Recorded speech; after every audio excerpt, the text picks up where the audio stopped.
Okay.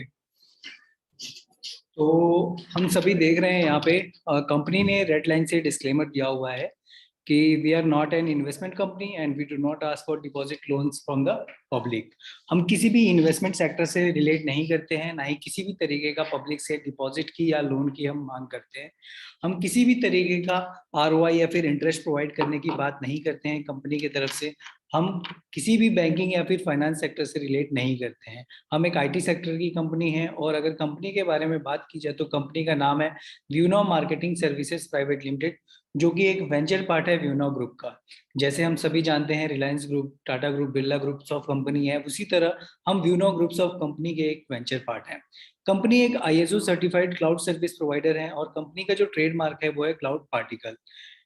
Cloud word जो है वो एक टेक्निकल नेम है। जो लोग आईटी सेक्टर से रिलेट करते हैं वो इजीली समझ जाते हैं कि क्या है क्लाउड। लेकिन अगर क्लाउड को आसान शब्दों में समझा जाए तो क्लाउड का मतलब है ऑनलाइन डेटा स्टोरेज। आज के टाइम पे चाहे हम गूगल के ऊपर कुछ भी सर्च करते हैं या फिर हम कुछ भी यूट्यूब के ऊपर वीडियोस वगैरह देखते हैं, वो सारा जो ऑनलाइन डेटा है वो किसी ना किसी जगह पे तो स्टोर है। जिस जगह पे वो स्टोर है वो एक फिजिकल लोकेशन है जिसे हम क्लाउड स्टोरेज कहते हैं। क्लाउड को हम कह सकते हैं कि ऑनलाइन डेटा स्टोरेज का एक घर भी है। जैसे हम सभी को रहने के लिए घर की जरूरत है, उसी तरह ऑनलाइन डेटा को रखने के लिए क्लाउड की जरूरत है। अब बात करते हैं जिस cell and leaseback business model के ऊपर हमारी कंपनी काम कर रही है और अपने बिजनेस को एक्सपेंड कर रही है, वो है sale and leaseback business model. Sale and leaseback business model के तहत ही हमारी कंपनी अपने बिजनेस को रन कर रही है। और cell and leaseback business model के तहत ही हम आपके लिए एक यूनिक ऑफर लेकर आए हैं, जो कि बहुत ही लो कॉस्ट ऑप्शन के ऊपर आपको डेटा सेंटर एसेट परचेस करना है, जो कि एक आईटी इक्विपमेंट है, एक सर्वर है। कई बार हम सुनते हैं बैंक में जाते हैं तो कि यार सर्वर डाउन है, या फिर हम कभी जाते हैं रेलवेज में टिकट कराने के लिए तो हमें सुनने में आता है कि यार सर्वर डाउन है। या फिर हम कभी एटीएम में जाते हैं पैसे निकालने के लिए तो देखते हैं कि सर्वर डाउन है। तो इसी तरीके के जो सर्वर्स हैं हमें वो परचेस करना है और आपको उसकी ऑनरशिप लेनी है। आप जैसे ही उसकी ऑनरशिप लेते हैं उस सर्वर की, जैसे ही आप ऑनर बनते हैं, तैसे ही हमारी जो थर्ड पार्टी मार्केटिंग एफिलिएट है वो आपसे तुरंत लीज पे ले लेती हैं, एक मिनिमम गारंटी के साथ, एक लॉक इन पीरियड के साथ। जब तक उस सर्वर की लाइफ है तब तक कंपनी आपको उसका रेंट प्रोवाइड करती है। आप जो भी काम कर रहे हैं, आप जॉब कर रहे हैं, आप बिजनेस कर रहे हैं, आपके काम में किसी भी तरीके की रुकावट नहीं आती है कंपनी के तरफ से। आप हार्डवेयर के ऑनर होते हैं और जो उसके अंदर सॉफ्टवेयर, जो सर्वर के अंदर टेक्नोलॉजी जो यूज कंपनी करती है, मेंटेन कंपनी करती है, जिसके बदले में आपको उसका एक रेंट प्रोवाइड करती है लॉक इन पीरियड के साथ। Sale and lease back business model को हम आगे और अच्छी तरह से समझेंगे, तो चलिए आगे चलते हैं।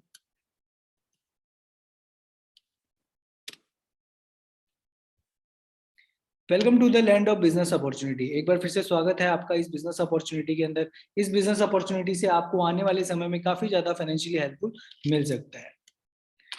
बात करें अगर सेक्टर्स के बारे में तो बहुत सारे सेक्टर्स हैं जो मार्केट में काम कर रहे हैं, जैसे banking sector, finance sector, defence sector, educational sector, उसी तरह आईटी सेक्टर भी है। आईटी सेक्टर के अंदर बहुत सारी सर्विसेज हैं, जिसमें से सबसे इंपॉर्टेंट जो सर्विस है वो है इंफ्रास्ट्रक्चर एज अ सर्विस। यही इंफ्रास्ट्रक्चर, यही डेटा सेंटर हमारी कंपनी तैयार कर रही है। आप एक इमेज देख रहे हैं, राइट साइड में रैक लगे हुए हैं और इन्हीं रैक्स के अंदर सर्वर्स लगे हुए हैं। यही इंफ्रास्ट्रक्चर, कुछ इस तरह के डेटा सेंटर हमारी कंपनी तैयार कर रही है और एज अ सर्विस बड़ी बड़ी कंपनियों को प्रोवाइड कर रही है। चाहे वो किसी भी सेक्टर की कंपनी हो, चाहे वो बैंकिंग सेक्टर की हो, फाइनेंस सेक्टर की हो, डिफेंस सेक्टर की हो, वो कंपनियों को हमारी company as a service provide कर रही है। ये डेटा सेंटर, बड़ी बड़ी कंपनियां इन डेटा सेंटर को लीज पे लेती हैं, इसके अंदर अपना ऑनलाइन डेटा स्टोर करती हैं, जिसको जब तक उस सर्विस को वो लेती हैं तब तक हमारी कंपनी को उसका रेंट प्रोवाइड करती हैं, जिससे हमारी कंपनी को रेवेन्यू जनरेट हो रहा है। बड़ी बड़ी कंपनियां जो अपना ऑनलाइन डेटा हमारे इन डेटा सेंटर्स के अंदर रखती हैं, उन कंपनियों को हम बैकअप एंड सिंक सर्विस भी प्रोवाइड करते हैं, जो कि हमारी दूसरी सर्विस है। बैकअप एंड सिंक सर्विस के लिए जैसे हम समझ सकते हैं कि हम अपने सभी फोन जब परचेस करते हैं तो उसके अंदर क्या करते हैं, अपना ईमेल आईडी और पासवर्ड डालते हैं, जिसके अंदर हम बैकअप के तौर पे अपने इंपॉर्टेंट कॉन्टैक्ट्स वगैरह या फिर फोटोज या वीडियोज हम उसको स्टोर करते हैं और हम एक बैकअप के तौर पे रखते हैं। क्योंकि आने वाले समय में अगर हमारा फोन गुम हो जाता है या फिर हमारे फोन के साथ कुछ भी ऐसी मिस हैपनिंग हो जाती है जिससे हमारा फोन के अंदर का डेटा लॉस हो जाता है, तो हमें उस बात की फिक्र नहीं रहती है। क्यों? क्योंकि हम जितना भी डेटा है उसको हम बैकअप के तौर पे वापस पा लेते हैं, नया फोन परचेस करते हैं, उसके अंदर दोबारा बैकअप एंड सिंक सर्विस करते हैं अपनी मेल आईडी और पासवर्ड डालने के बाद, जिससे हम सारा का सारा डेटा जो है वो बैकअप के तौर पे अपने पास दोबारा वापस पा लेते हैं। ठीक उसी तरह जो कंपनियां हमारे इन डेटा सेंटर के अंदर अपना ऑनलाइन डेटा रखती हैं, उन्हें हम बैकअप एंड सिंक सर्विस भी प्रोवाइड करते हैं। इसके लिए हमने डिफरेंट डिफरेंट लोकेशंस के ऊपर डीआर स्टेशन तैयार किए हुए हैं, डिजास्टर रिकवरी स्टेशन। इसके लिए जैसे कि हमारे दोनों डेटा सेंटर्स हैं, दो जो नोएडा में है, एक हमारा अभी गाजियाबाद के अंदर है। तीनों के तीनों डेटा सेंटर के अंदर अगर हमारा जो डेटा है कंपनियों का वो लॉस्ट हो जाता है, कुछ भी वहाँ पे नेचुरल कैलेमिटी आ जाती है, अर्थक्वेक आ जाता है, जिससे वहाँ से डेटा लॉस्ट हो जाता है, तो उसकी हमने कॉपीज जो है वो डिफरेंट डिफरेंट लोकेशंस के डीआर स्टेशन में रखा हुआ है। जैसे एक हमारा इंदौर के अंदर है, अगर इंदौर के डिजास्टर रिकवरी स्टेशन के अंदर ऐसा कुछ होता है तो उसकी रिकवरी हम रायपुर के डेटा सेंटर से, डिजास्टर रिकवरी स्टेशन से, या फिर हम रायपुर के जयपुर के डीआर स्टेशन से, या फिर हम इंदौर के डीआर स्टेशन से उसका बैकअप कर सकते हैं। तो इस तरह हमने डिफरेंट डिफरेंट लोकेशंस पे डीआर स्टेशन तैयार किए हुए हैं, डिजास्टर रिकवरी स्टेशन, जिससे हम बड़ी बड़ी कंपनियों को backup and sync service provide करते हैं। इन दोनों सर्विसेज के लिए जो बड़ी बड़ी कंपनियां हैं वो हमारी कंपनी को एक्स्ट्रा रेंटल प्रोवाइड कर रही हैं, जिससे हमारी कंपनी को और रेवेन्यू जनरेट हो रहा है। बात करते हैं जो कि सबसे इंपॉर्टेंट है, ग्रोथ ड्राइवर के बारे में। क्योंकि किसी भी बिजनेस में जब हम एंटर करते हैं तो हम सबसे पहले क्या देखते हैं कि उस बिजनेस के अंदर कितनी ज्यादा अपॉर्चुनिटीज है, उस बिजनेस की मार्केट के अंदर कितनी ज्यादा डिमांड है। तो हाई डिमांड के ऊपर है ये आईटी इंफ्रास्ट्रक्चर, ये डेटा सेंटर। उसके दो कारण है। पहला कि पूरा का पूरा वर्ल्ड जो है वो आईओटी के ऊपर शिफ्ट हो रहा है, इंटरनेट ऑफ थिंग्स के ऊपर। आज के टाइम पे जितनी भी चीजें हैं वो स्मार्ट होती जा रही है, चाहे हमारे घर की छोटी छोटी अप्लायंस है, TV, fridge, washing machine, even घर के डोर लॉक्स, घर के एसी तक स्मार्ट हो चुके हैं। इस इवन जो आने वाले समय में जो टेस्ला नाम की कंपनी है जो गाड़ियां तैयार कर रही है, ड्राइवर लेस गाड़ियां तैयार कर रही है, जिसकी वजह से क्या हो रहा है, जिसकी वजह से ऑनलाइन डेटा प्रोड्यूस हो रहा है। और अगर इतना ज्यादा ऑनलाइन डेटा प्रोड्यूस होगा तो उस ऑनलाइन डेटा को कहीं ना कहीं तो स्टोर करना होगा, जिसको स्टोर करने के लिए इन डेटा सेंटर्स की, इन इंफ्रास्ट्रक्चर की आज के टाइम पे मार्केट के अंदर हाई डिमांड है। दूसरा जो कारण है वो है इंडिया वांट्स डेटा लोकलाइजेशन। आज हम सभी इंडियंस का जो ऑनलाइन डेटा है वो दूसरी कंट्री के अंदर जाकर स्टोर हो रहा है। इसी के तहत इंडियन गवर्नमेंट ने एक पॉलिसी पेश की थी पार्लियामेंट के दोनों सदनों में 2019 के अंदर, डेटा प्रोटेक्शन एक्ट। इसके तहत हम इंडियंस का जितना भी डाटा दूसरी कंट्रीज में है, चाहे वो यूएसए में हो, चाहे दुबई में या सिंगापुर में, वो सारा का सारा जो डेटा है उसको इंडिया के अंदर लेकर आया जाए और यहाँ की बाउंड्री के अंदर स्टोर किया जाए। इसलिए इंडियन गवर्नमेंट ने एक पॉलिसी इंट्रोड्यूस की। हम एक एग्जांपल के तौर पे समझ सकते हैं, जैसे हम सभी अपना डेबिट या क्रेडिट कार्ड जो है वो दोनों की दोनों कंपनियां मास्टर कार्ड या वीजा कार्ड की हैं। दोनों की दोनों कंपनियां जो है वो यूएसए की कंपनीज हैं। आज हम सभी जो ट्रांजैक्शन कर रहे हैं अपने मास्टर कार्ड या वीजा कार्ड से, दोनों की जो डेटा है वो सारे हमारे यूएसए के डेटा सेंटर के अंदर जाकर स्टोर हो रहा है। यानी हम कह सकते हैं कि हमारा फाइनेंशियली डेटा है जो वहाँ के डेटा सेंटर के अंदर स्टोर हो रहा है। अब आज हमारी कंट्री के गवर्नमेंट के रिलेशंस अच्छे हैं यूएसए के साथ, लेकिन आने वाले समय में अगर किसी भी तरीके का उनके साथ कंफ्लिक्ट होता है तो वो हमारे डेटा का एज अ वेपन के तौर पे हमारे खिलाफ यूज कर सकते हैं। यही बात इंडियन गवर्नमेंट को समझ आ चुकी है, क्योंकि हम इंडियंस का जो डेटा है वो हमारे लिए कितना ज्यादा इंपॉर्टेंट है। इंडियन गवर्नमेंट द्वारा कहा भी जा रहा है कि जो डेटा है हमारा वो एक न्यू गोल्ड और न्यू ऑयल के समान इतना ज्यादा हमारे लिए प्रीशियस है। इसी के तहत इंडियन गवर्नमेंट चाहती है कि जितना भी डेटा हमारा दूसरी कंट्रीज में उसको इंडिया के बाउंड्री के अंदर लेकर आ जाए और यहाँ के डेटा सेंटर के अंदर स्टोर किया जाए। इसको लेकर आने के लिए और स्टोर करने के लिए जो रिक्वायरमेंट है वो है करीब 40,000 प्लस डेटा सेंटर्स की। और आप सुनकर हैरान होंगे कि इंडिया के अंदर अभी सिर्फ 349 डेटा सेंटर्स हैं।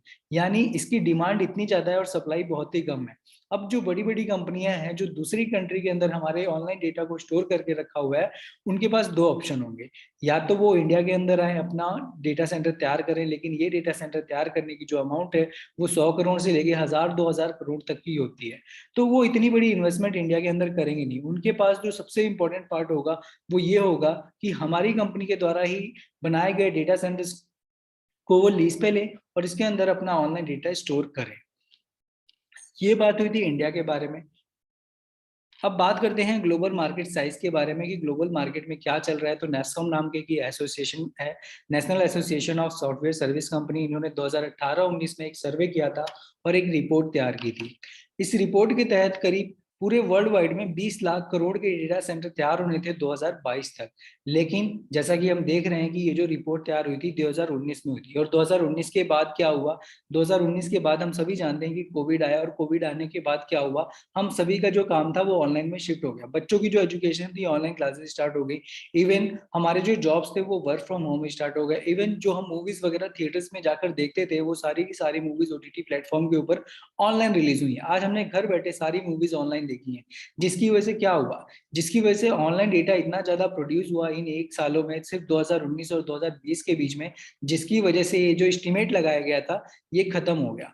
अभी जो नया आंकड़ा लगाया जा रहा है वो करीब 60 लाख करोड़ प्लस के डेटा सेंटर तैयार होने हैं पूरे वर्ल्ड वाइड में, जिसमें एशिया पैसिफिक को हॉटस्पॉट पॉइंट माना जा रहा है। एशिया के अंदर बड़ी बड़ी कंट्रीज हैं जैसे चाइना, जापान, रशिया जैसी, जिनके अपने सॉफ्टवेयर है, अपने डेटा सेंटर हैं, उनकी अपनी टेक्नोलॉजी है। सबसे बड़ी अपॉर्चुनिटी किसके पास है, इंडिया के पास है। यानी हम कह सकते हैं कि इंडिया जो है वो फास्टेस्ट ग्रो कर रहा है इंटरनेट के अंदर, क्योंकि चाइना के बाद दूसरे नंबर पे हमारी कंट्री इंडिया है, जिसके अंदर करीब 70 करोड़ प्लस लोग हैं जो इंटरनेट का यूज कर रहे हैं। और स्टिल डे बाई डे जो डेटा का है, ऑनलाइन डेटा हमारी कंट्री में बढ़ता जा रहा है, जिसकी वजह से क्या हो रहा है, जिसकी वजह से हम कह सकते हैं कि India Pacific is a hotspot point. यानी इंडिया के पास एक बहुत बड़ी अपॉर्चुनिटी है। इसी अपॉर्चुनिटी को ग्रैब करके जो हमारी कंपनी है वो इंडिया के अंदर करीब 30 प्लस डेटा सेंटर और पूरे वर्ल्ड वाइड में करीब 90 प्लस डेटा सेंटर तैयार कर रही है। अब सबसे इंपॉर्टेंट पार्ट की और भी कंपनीज हैं, जैसे माइक्रोसॉफ्ट को हम सभी सॉफ्टवेयर कंपनी के तौर पे जानते हैं, लेकिन माइक्रोसॉफ्ट अजूर के अपने डेटा सेंटर हैं। इसी तरह हम अमेजोन को जानते हैं शॉपिंग एप्लीकेशन के नाम से, लेकिन एडब्ल्यूएस अमेजोन वेब सर्विसेज के अपने डेटा सेंटर हैं। इसी तरह आईबीएम, अडोब, ओरेकल, इन सभी कंपनियों के अपने डेटा सेंटर्स हैं, वो अपने डेटा सेंटर्स तैयार कर रहे हैं। लेकिन हमारी कंपनी क्या ऐसा अलग कर रही है जिसकी वजह से जनरल पब्लिक कनेक्ट हो पा रही है और इसका बेनिफिट ले पा रही है? इसके लिए कंपनी ने यूज किया है sale and lease back business model. Sale and lease back business model के तहत बड़ी बड़ी कंपनियां हैं जो अपने बिजनेस को सक्सेसफुल तरीके से रन कर रही हैं, चाहे वो रियल एस्टेट के बिजनेस हो या शिपिंग कंपनीज हो या एयरलाइन कंपनीज हो, वो सभी इसी sale and lease back business model के तहत अपने बिजनेस को एक्सपेंड कर रहे हैं। हमारी भी company sale and lease back business model को यूज करके अपने बिजनेस को एक्सपेंड कर रही है। आपको मैं एक रियल लाइफ एग्जांपल देना चाहूंगा इंडिगो एयरलाइन का। आप नीचे देख रहे हैं इंडिगो एयरलाइन का एक रियल लाइफ एग्जांपल दिया हुआ है, ऑनलाइन प्रेजेंटेशन है, आप इस पर क्लिक करके भी स्टडी कर सकते हैं। इंडिगो एयरलाइन ने एक टाइम पे प्लान किया था करीब 300 एयरक्राफ्ट का, और अगर एक एयरक्राफ्ट की हम कीमत की बात करें तो करीब 600 करोड़ अप्रॉक्स है। यानी 300 एयरक्राफ्ट की अगर बात की जाए तो करीब 1,80,000 करोड़ रुपए, यानी इतनी बड़ी अमाउंट थी उनको जरूरत। लेकिन उनके पास बहुत सारे ऑप्शन थे। वो चाहते बैंक के पास जाते, लोन के लिए अप्लाई करते, उन्हें लोन इजीली मिल जाता। लेकिन हम सभी जानते हैं कि लोन लेना बहुत ही इजी है और उसे चुका पाना उतना ही ज्यादा मुश्किल है। इंडिगो ने क्या किया कि उन्होंने सबसे पहले एक केस स्टडी किया किंगफिशर एयरलाइन का। किंगफिशर एयरलाइन को भी पैसों की जरूरत थी, और उन्होंने क्या किया, बैंक से इतने बड़े अमाउंट पे लोन लिया जिसकी वजह से उनके बुक्स ऑफ अकाउंट के अंदर डेब्ट शो हुआ और वो बैंक करप्ट हो गए।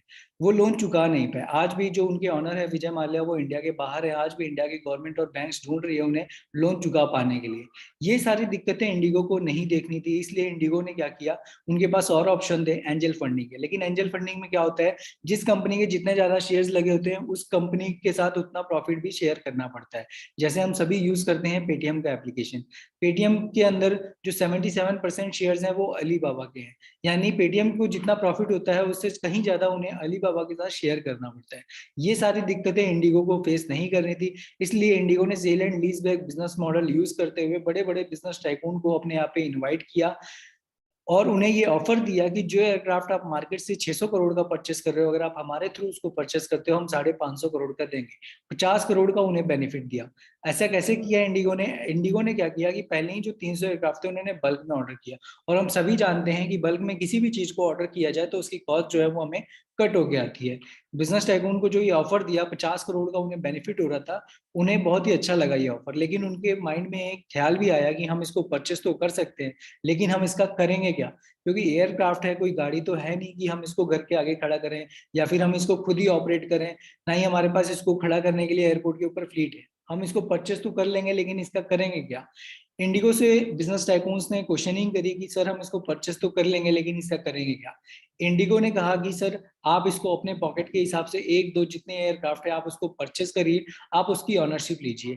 आप जैसे ही इसको परचेस करते हैं, आप इसकी ऑनरशिप लेते हैं, तैसे ही हम आपसे इसको लीज पे ले लेंगे, क्योंकि हमारे पास यूज करने के लिए इसके मेंटेनेंस स्टाफ भी है और इसको ऑपरेट करने के लिए पायलट्स और लाइसेंस भी है, और हमारे पास एयरपोर्ट के ऊपर फ्लीट भी है इसको खड़ा करने के लिए। सारा कुछ हम करेंगे, यूज हम करेंगे, मेंटेन हम करेंगे, जिसके बदले में हम आपको इसका रेंट प्रोवाइड करेंगे जब तक इस एयरक्राफ्ट की लाइफ है 25 साल 30 सालों तक, जो भी एयरक्राफ्ट की लाइफ होती है हम आपको इसका रेंट प्रोवाइड करेंगे। बिजनेस टाइकून को ये ऑफर बहुत ही अच्छा लगा और उन्होंने ये ऑफर एक्सेप्ट किया। आज के टाइम पे प्रॉफिट दोनों को हुआ है। इंडिगो के बुक्स ऑफ अकाउंट में बिना किसी 1 रुपए डेब्ट के आज उनके 300 एयरक्राफ्ट जो थे वो उनके फ्लीट पे खड़े हैं। प्लस जो बिजनेस टाइकून थे, जब तक एयरक्राफ्ट की लाइफ है तब तक वो उसका रेंटल बेनिफिट ले रहे हैं, यानी जो प्रॉफिट हुआ इंडिगो और बिजनेस टाइकून ने आपस में दोनों ने इक्वली शेयर कर लिया। ठीक इसी तरह हमारा ये प्रोडक्ट, ये सर्वर है, आप ये जो सर्वर देख रहे हैं इसकी भी कैपेसिटी 120 टेराबाइट है। सबसे पहले हम टेराबाइट अंडरस्टैंड करेंगे। 1 टेराबाइट के अंदर 1024 जीबी होता है, यानी 1024 जीबी का 1 टेराबाइट है और 120 टेराबाइट का एक एक पूरा सर्वर है, और जिसकी कीमत है 41,28,702 रुपए।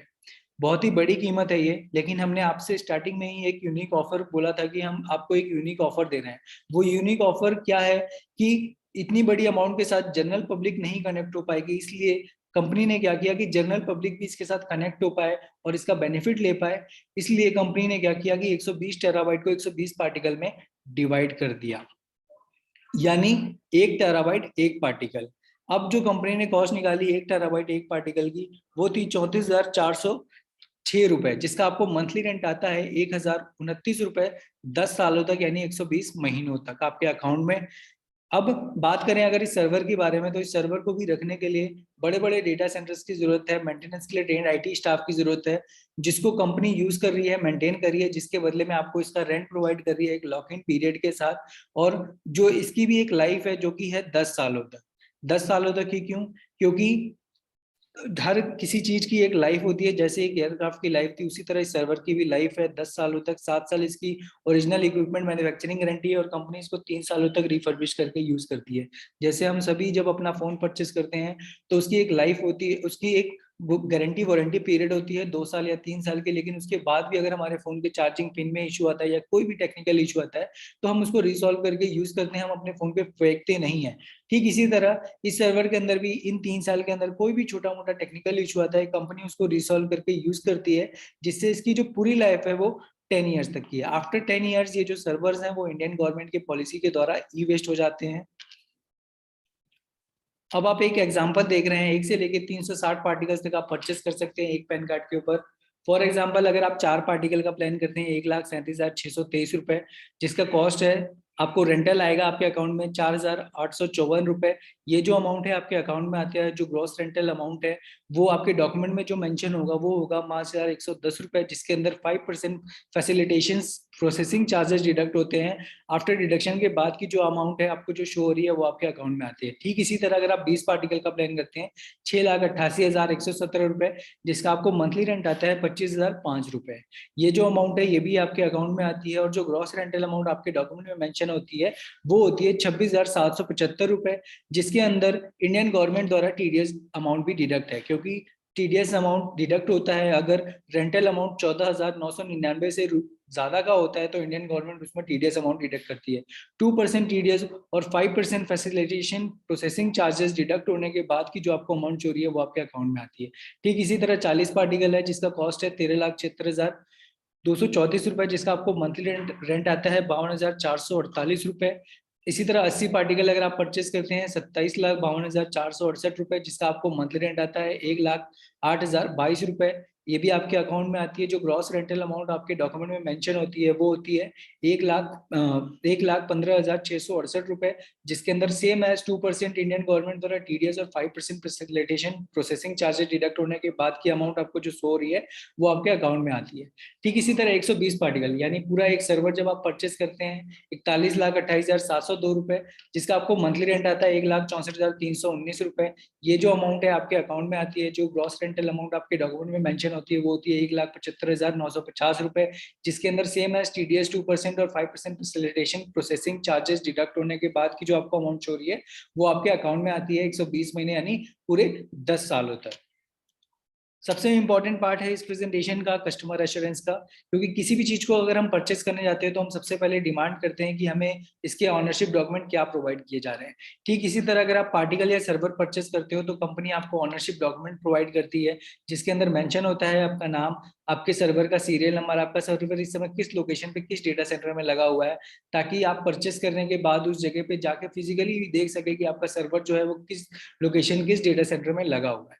दूसरा जो आपको डॉक्यूमेंट प्रोवाइड किया जा रहा है सर्विस लेवल एग्रीमेंट, जो कि 99.99% तक आपका जो सर्वर है पूरी तरह से अप टाइम रहेगा, चलता रहेगा। इसके अंदर कभी भी इन 10 साल के अंदर कोई भी टेक्निकल इशू आता है, कोई भी खराबी होती है तो कंपनी की तरफ से आपको कभी कॉल नहीं किया जाता है। इन 10 सालों में इस बात की श्योरिटी के तौर पे भी आपको पूरी सर्विस लेवल एग्रीमेंट प्रोवाइड किए जाते हैं। तीसरा जो है ऑपरेशनल लीज एग्रीमेंट प्रोवाइड किया जाता है, जो कि है minimum monthly rental agreement. Operational lease agreement के तहत जिस कंपनी के साथ आपका रेंटल एग्रीमेंट होगा वो आपको प्रोवाइड किया जाएगा, क्योंकि जितने भी सर्वर्स हैं वो प्री रेंटेड सर्वर्स हैं। आज के टाइम पे कंपनी को जो रेंट आ रहा है वो दूसरी कंपनी से मतलब आ रहा है, और जो अगर आप ऑनरशिप लेते हैं जो रेंटल एग्रीमेंट होगा वो आपका जो होगा वो आपको प्रोवाइड किया जाएगा। और मिनिमम मंथली रेंटल एग्रीमेंट के तहत जो कि 120 महीनों तक यानी 10 सालों तक होगा, इस बात की श्योरिटी के तौर पे कि आपका जितना भी ग्रॉस रेंटल अमाउंट बताया गया है इन 10 सालों में वो रेंटल अमाउंट कभी कम नहीं आएगी, इस बात की श्योरिटी के तौर पे भी आपको डॉक्यूमेंट प्रोवाइड किए जाते हैं। तीनों के तीनों डॉक्यूमेंट आपको ऑनलाइन मिल जाएंगे, जो कि पूरी तरह से इंडियन साइबर लॉ के तहत वेरीफाइड होंगे। कई लोग हार्ड कॉपी की भी डिमांड करते हैं तो कंपनी उन्हें हार्ड कॉपी भी प्रोवाइड करती है, इन शर्तों के साथ कि वो अपनी स्टाम्प ड्यूटी पे करके ले आए, कंपनी उस पर भी साइन करके वो भी प्रोवाइड करती है। तीनों डॉक्यूमेंट जो है वो आपको ड्राफ्ट कॉपी के तौर पे प्रोवाइड हो जाएंगे, जो कि आप पहले उसको स्टडी करिए। थोड़े से टेक्निकल वर्ड्स अगर आपके नहीं समझ आते हैं आप अपने किसी भी लीगल एडवाइजर या एडवोकेट के पास जाके डिस्कस करिए।